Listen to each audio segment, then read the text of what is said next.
Morning. Good morning, Nicole. And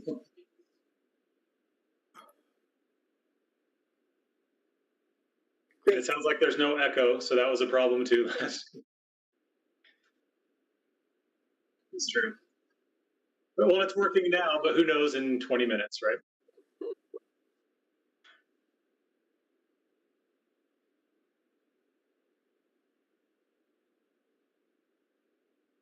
Yeah, 3 minutes is fine. Thanks.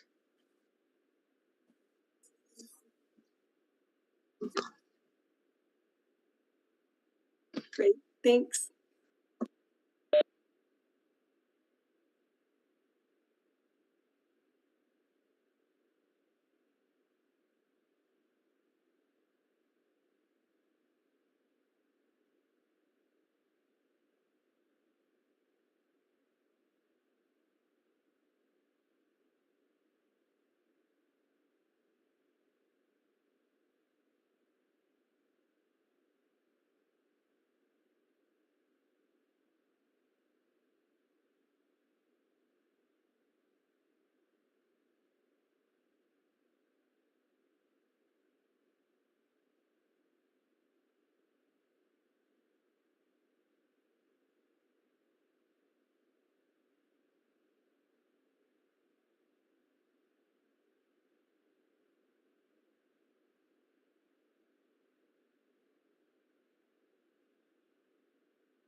Good morning, everyone, council.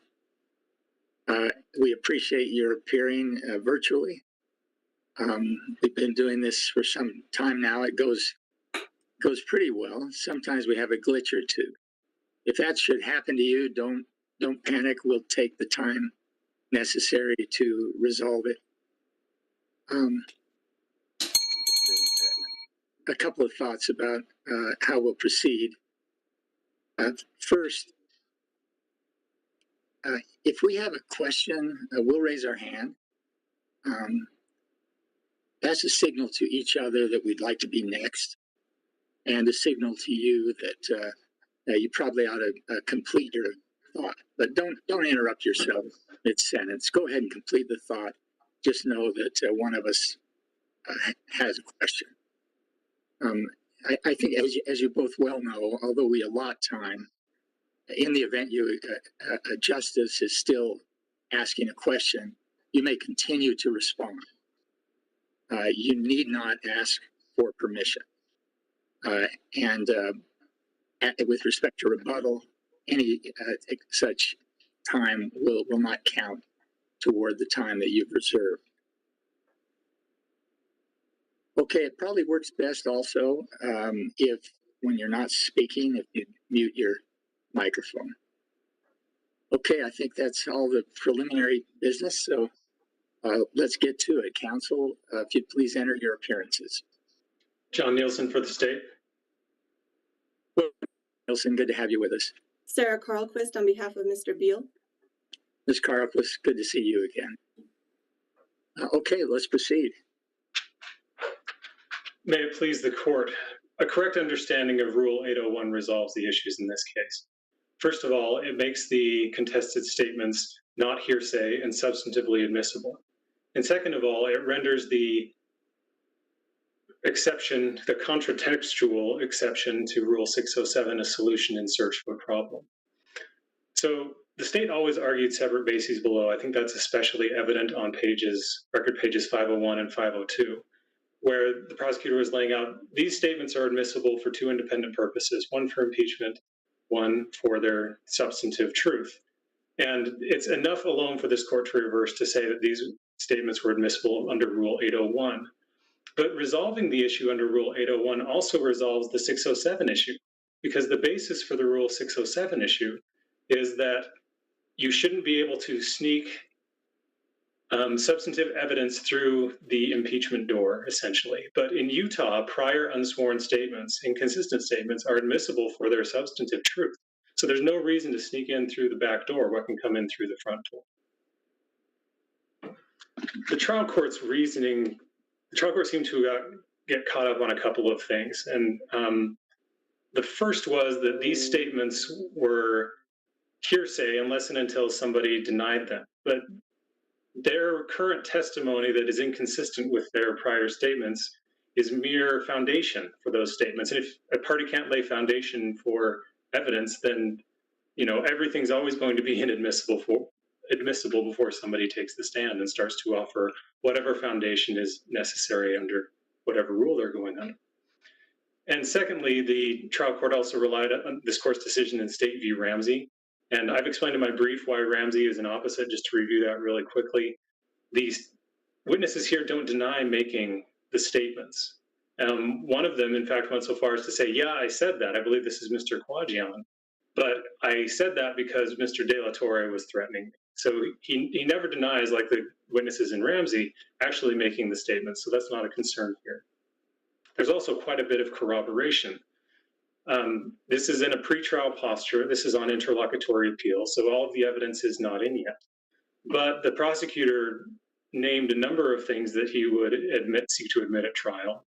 Things like there's a camera at a neighbor's house that shows this car driving back and forth because the car passed several times in front of the house before the shots rang out. And that camera shows that the driver's side rear passenger window was down. And everyone, including Mr. Beal, agrees that that's where he was sitting.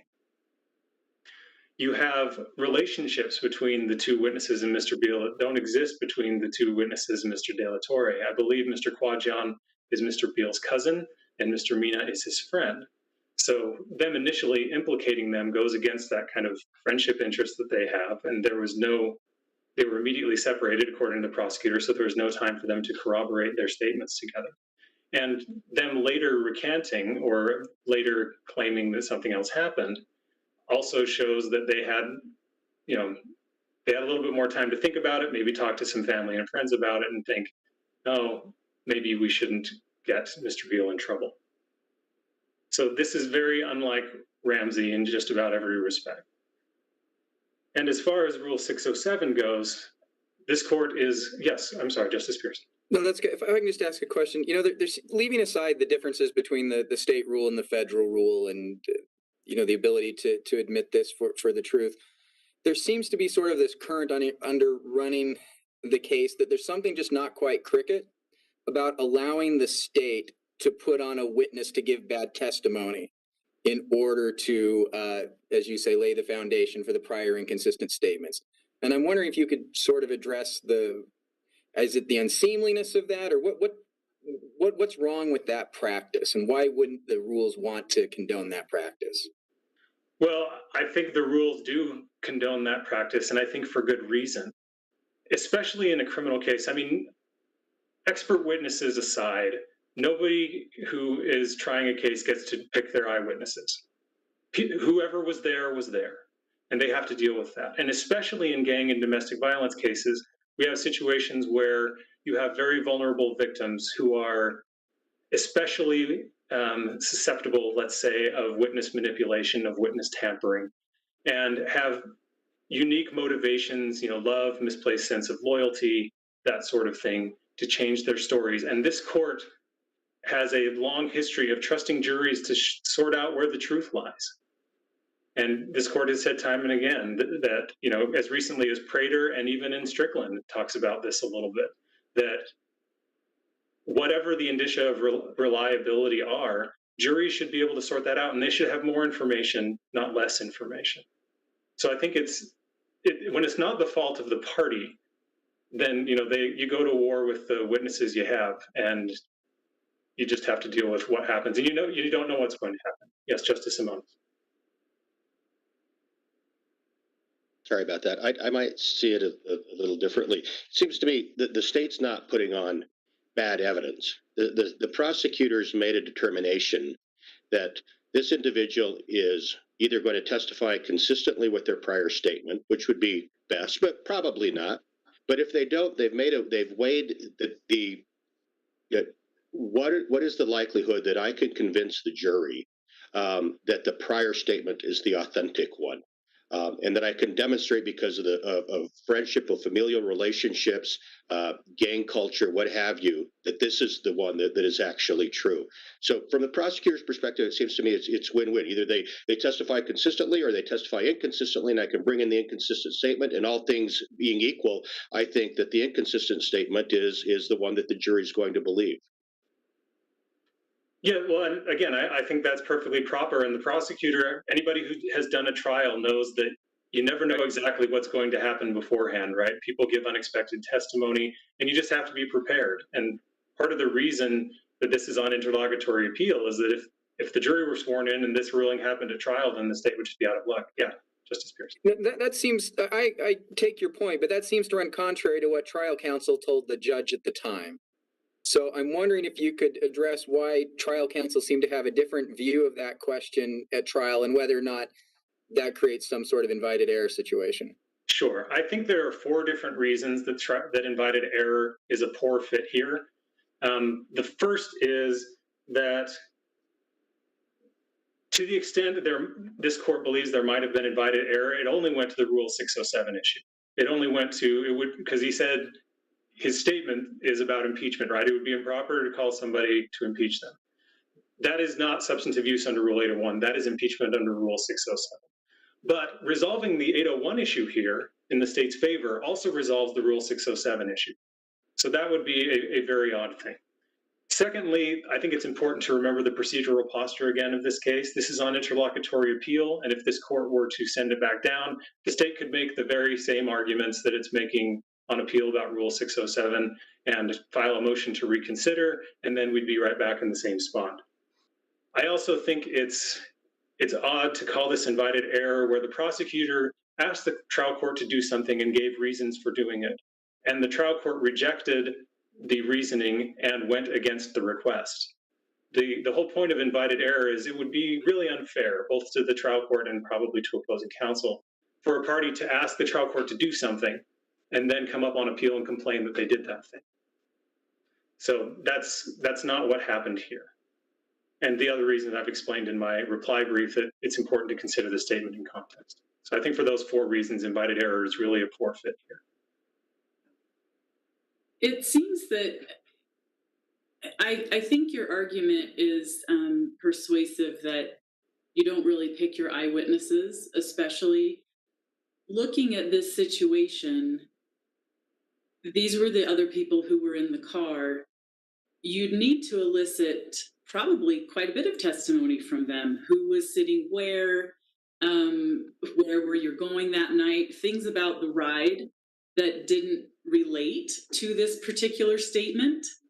And so to be able to elicit all that, but then not impeach the person with the prior statement seems to be keeping from the jury something that's information as a juror you'd want to have to complete the story. I think that's exactly right. And I think that adds a little bit more meat onto the bones to my answer to Justice Pierce's question, which is, this isn't, the prosecutor's not just going to get them up there, get in the prior consistent statement, and then just say, no further questions. These were eyewitnesses to the crime. These are friends. These are, at least in one instance, a relative. They have a lot of testimony to offer beyond just this. But of course, that is very critical testimony, their prior statements, and the jury should judge exactly where the truth lies.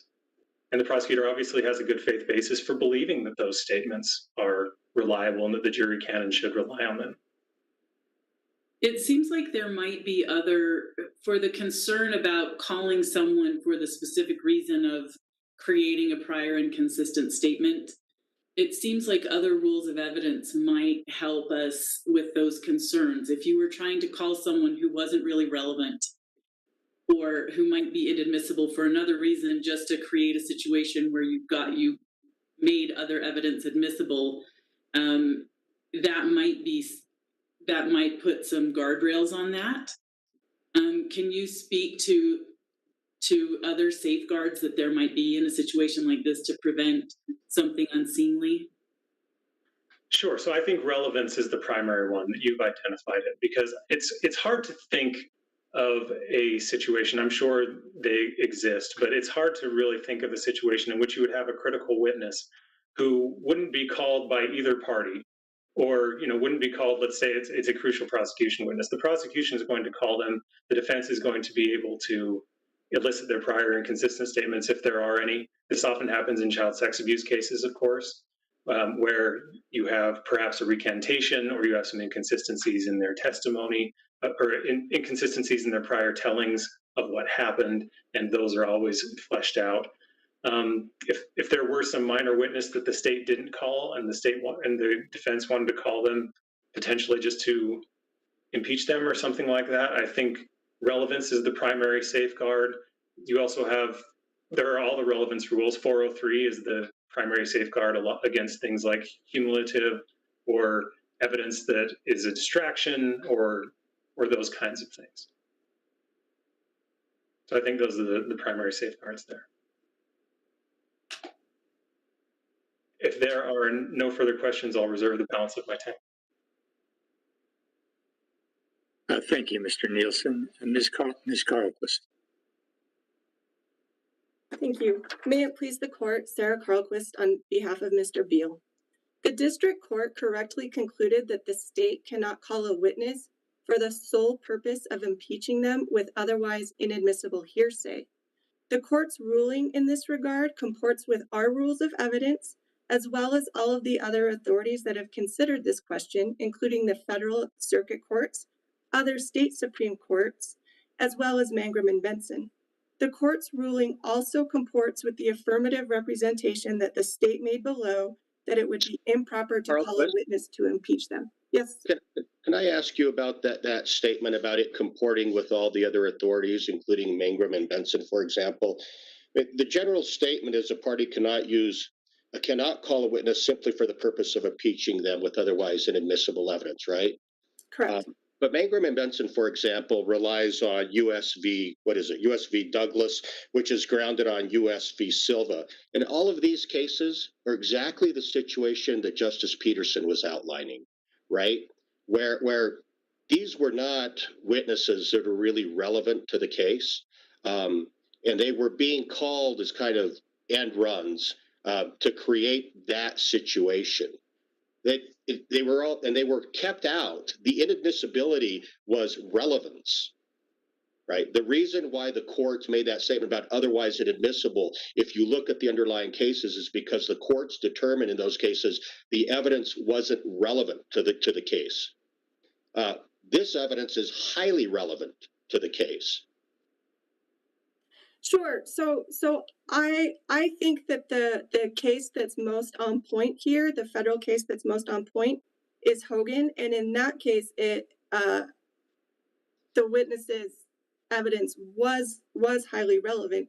However, the government called that witness basically as a straw man witness because the only other way they could get in the statement that implicated the defendant in that case was to call this direct witness who go ahead. I get that, but it's substantive evidence here.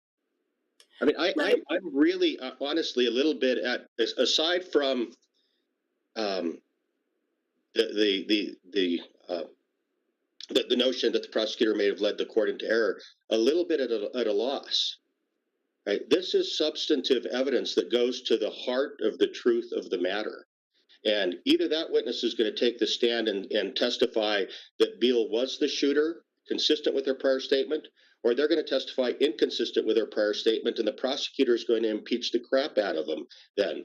Excuse me, but that's what's going to happen. And they're going to argue to the jury, you know which one is the reliable statement. Sure. So what I will say is that the broad holding from the federal authorities as well as the other state Supreme Courts is that it is inappropriate to create an end run around otherwise inadmissible hearsay, and the additional policy reason that in Utah our rule allows it in for substance. Do you rely on from other courts in which impeachment evidence is substantive evidence? None of the other Utah's rule, correct. But what I will say is that the broad holding from all of those cases is about an end run around the rule against hearsay, with the additional policy reason that the jury might misuse that evidence in that case. It's true that additional policy reason does not exist in this case, but the end run around the rule against hearsay does exist. There's no question that under Rule 802, hearsay is inadmissible. It only becomes admissible under Rule 801D1A if certain conditions are met. And the issue is, can the state or any party, bend over backwards and go through all sorts of contortions to create the conditions to make that evidence admissible? Yes, Justice Peterson. In Hogan, I think this statement from Hogan, I'd like to hear your response to this, shows why the situation federally is different than what we have here. In Hogan, the court says, the danger in this procedure is obvious, allowing the witness to testify when you've deemed it a subterfuge. The danger in this procedure is obvious.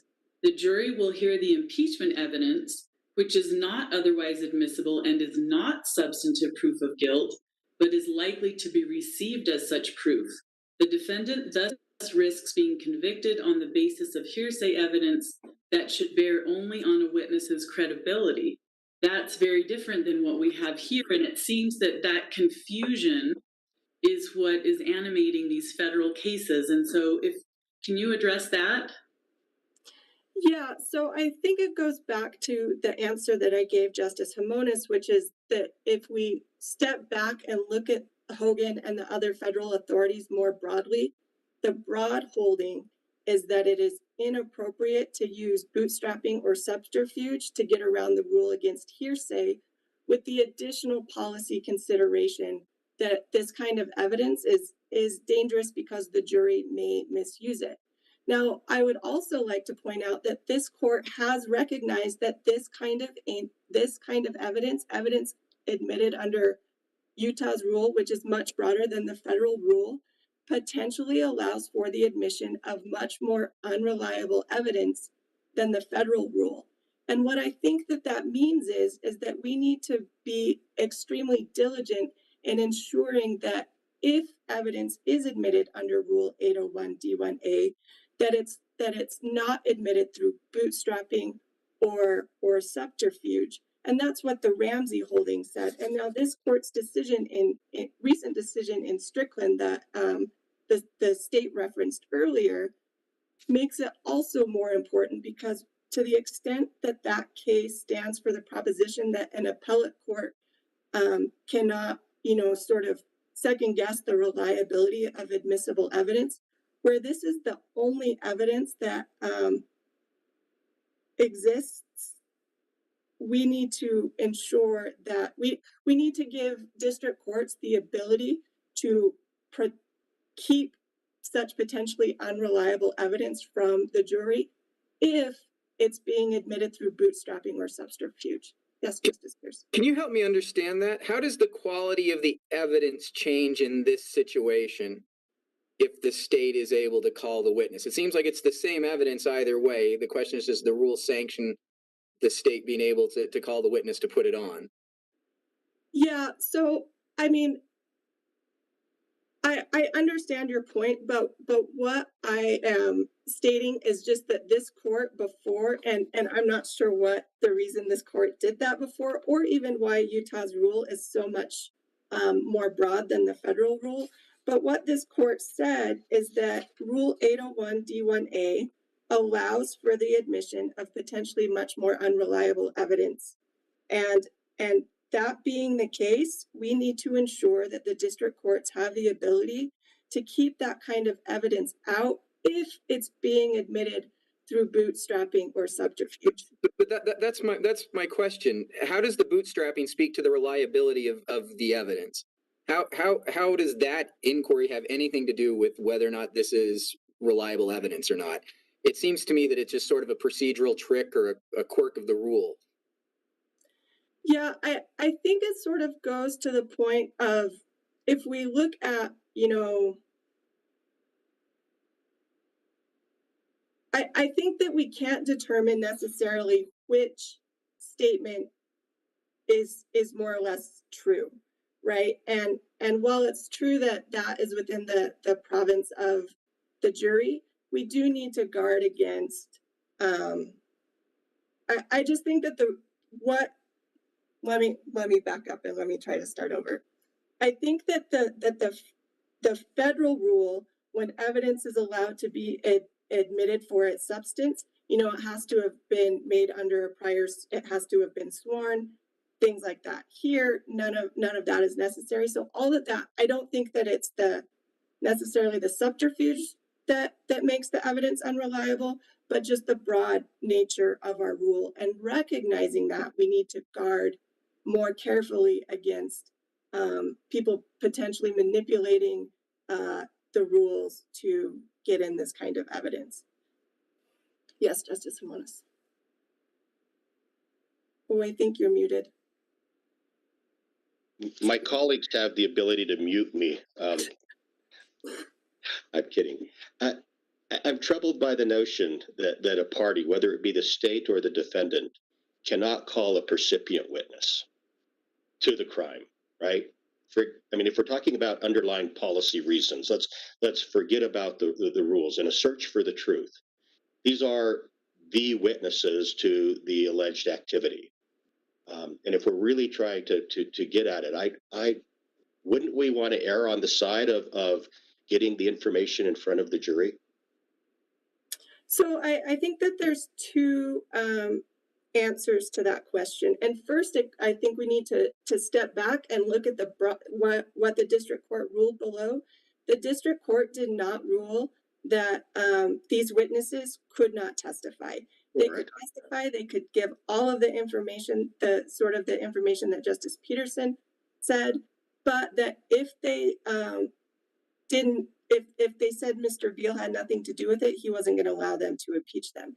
So the prosecutor could ask him everything, but couldn't ask him who was the shooter. They could ask who the shooter was, but if they testified inconsistently, the state would not be allowed to use that evidence under the district court's ruling. Can I take you to the invited error question for just a moment? Yes, sir. In McNeil, we said that if it's the court and not counsel that's leading the courtroom discussion that goes into error, it's not invited error. And here, the transcript suggests that the trial court was kind of buying into the defense's arguments from the beginning, and was pushing the state to articulate why the Mangrum and Benson exception shouldn't apply. Here, that the prosecutor was doing everything in his power to try to flip the court, and it's in that context. Why isn't this kind of the quintessential McNeil setting? Well, because ultimately what the prosecutor said is, I mean, I think if the context reflected, Let me ask it different. Do you think I fairly characterized the discussion between the prosecutor and the defense counsel and the judge below? I mean, in general, but I do think that I don't think that this was a situation that the court sort of bullied the prosecutor into making a never statement. suggested anything like that. That I agree with. Okay. The question is whether you can pick up, which way the judge was leaning. So, no, this was an entirely appropriate discussion. Right. Yeah. So what I would say is that even though the prosecutor could maybe pick up the way that the court was heading, if they don't want to invite the error, they should not make an affirmative representation that it would be improper for the state to put on the witness with the intent of impeaching them with otherwise inadmissible evidence. They needed to stand pat on that. Yes, Justice. Yeah, thank you. Ms. Carquist, it seems to me that if this case had come to us after a fully baked trial, you'd have a pretty good argument on invited error. But I just don't understand where it's before us on interlocutory appeal, how we could possibly resolve this issue on the basis of invited error. I mean, we're sending it back to a district court. We agreed to take it on interlocutory appeal. Clearly, the district court has an opportunity to revisit the ruling that was made earlier. There's not yet been a trial. I mean, are you seriously suggesting that if we disagree with your position, that we send it back to the district court and tell the district judge you're bound by something that we think is not a correct legal standard? I don't understand how. It just doesn't seem like the normal invited error principles apply when you're on this kind of an interlocutory appeal. Sure. So the decision that was appealed below is the district court's decision to not allow the state to impeach the witnesses in this case with their prior inconsistent statements, based on the fact that the state affirmatively represented that would be improper. So essentially, and not only that, the district court gave the state the opportunity to. So the errors invited because the state made a representation of what the rule was if certain circumstances existed. Yeah, it just seems to me that invited error is sort of a principle of prejudice and fairness. And let me try it this way with a hypothetical. Let's say that the district judge decides to revisit the decision that was made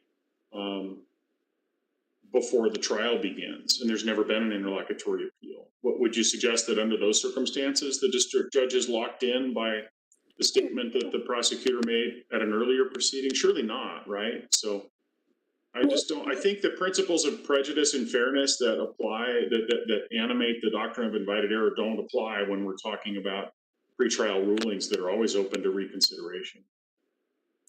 Well, I agree in that, and I think that that makes sense. Our position is just that the ruling that the state has appealed from was a ruling made in accordance with the rule that the state affirmatively represented below. And we're not saying that the district court's not free to reconsider or anything like that.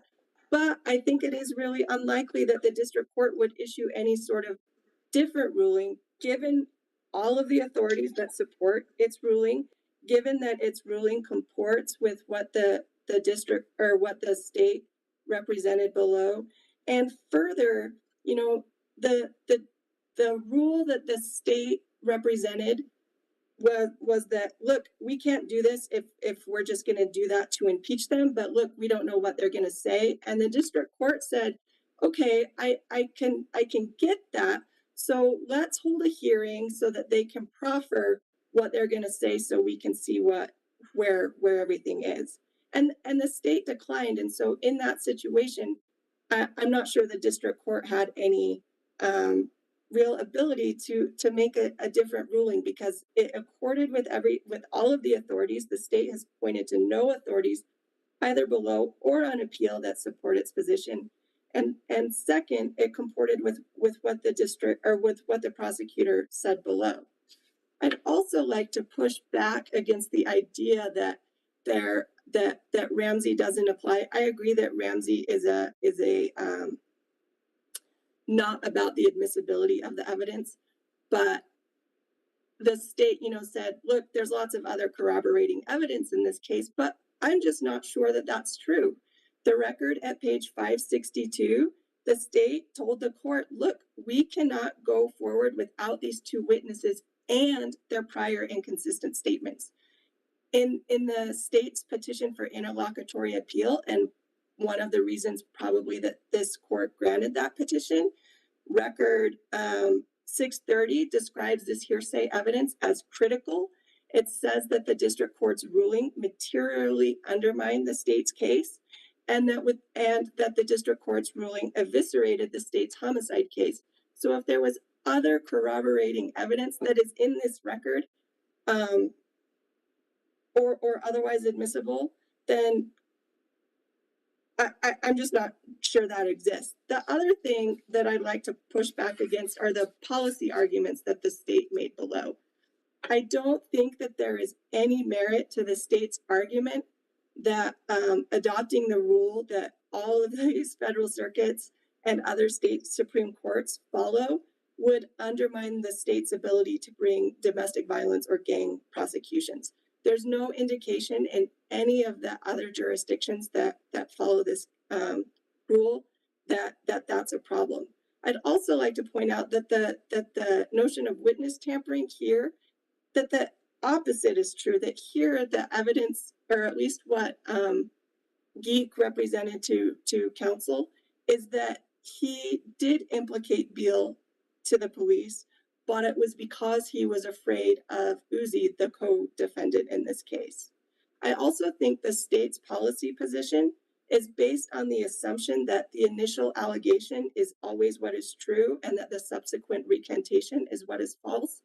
And while false accusations are not common, they do happen, so we need to guard against that.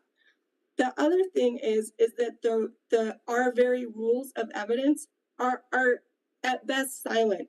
The rules of evidence do not say that the state may call a witness for the sole purpose of impeaching them with otherwise inadmissible hearsay. And so where the rules are silent, it's appropriate to interpret the rules in accordance with Rule 102, which says in relevant part that we need to interpret these rules to secure a just determination. And then this court has also said that it's appropriate where our rules are identical to the federal rules, such as our Rule 607, that we can interpret them in accordance with the federal authorities, which is what the judge did here. If there are no other questions, we will ask this court to affirm. Thank you. Thank you, Ms. Carlquist. Mr. Nielsen. Thank you. Rule 801 Utah's Rule 801 is not identical to the federal rule. And that makes all the difference, because that's the only reason why the federal courts have this subterfuge exception to the plain language of Rule 607. This court assiduously hews to the plain language of its rules. And the rules themselves are the safeguard. The jury is the safeguard to get to decide where the truth lies. And I'd push back on the policy arguments the defense counsel was making to say that justice has two sides. It's also important to consider fairness to the state and public safety. It is difficult enough to get domestic violence victims and gang witnesses to show up at trial. It's difficult enough to try to convince them that, or to try to convince a jury that the prior statements are more reliable, as often happens. Yes, Justice Simone. To your point, this to me doesn't seem like a state-oriented or defendant-oriented issue. In fact, if you look at the underlying cases, the significant majority, at least that I've seen, are where the defendant is the one that is trying to get in the material, and it's the state pushing back. Right. I mean, in this particular case, it may benefit the state, but in the next case, in the next two cases, it's just as likely to benefit the defendant. I mean, I don't. In terms of the policy arguments here, I think that this is party neutral. And I think that's the case, and there's nothing again wrong with that. We decided long ago, so far as I can tell, this has been the rule in Utah for at least half a century. And these kinds of debates went on over the federal rule back in the 70s, and they decided on a little compromise because of the common law, these weren't admissible. But a number of states, including Utah and California, I believe New Jersey, and a few others at the time back in the 70s went the other way. And I think it's interesting that if you look at those debates, both the US Supreme Court, its Advisory Committee on Evidence, and a number of prominent evidence scholars, including Professor McCormick, all were advocating for the California/Utah version of the rule, saying this is really important evidence that juries should hear and try to sort out. So I think this court has already made the policy decision long ago, and it's worked very well. As far as whether there are other problems, it's hard to show a problem where a rule prohibits admitting this kind of evidence. Then you're going to have a bunch of non-events. You're not going to have cases where people are going to try to get into something because the rule doesn't allow it. So of course there's going to be no case law in those other jurisdictions saying it doesn't work. But I think there is one additional safeguard in the federal system that the state lacks here. And that is under the US Constitution, federal prosecutions all have to proceed by grand jury indictment. And that means you're always going to have a witness be able to come in and lock their story in and use that should they change their testimony at trial. In the state system, as this court well knows, indictments are possible, but vanishingly rare. The vast majority, 99.99% of cases, are prosecuted by information. And preliminary hearings are no longer a viable option under Goins to get a witness locked into their testimony and be able to use that later to have sworn testimony. So again, there are even more reasons for this court not to adopt the trial court's and the defense proposed rule. It seems like this court has the issues well in hand. If there are no other questions, I urge this court to reverse. Thank you, Mr. Nielsen, Ms. Carlquist. And we very much appreciate your arguments, and we'll take this matter under advisement. I will sign out now for a minute. When we return, we'll hear the case of Williams versus Kingdom Hall.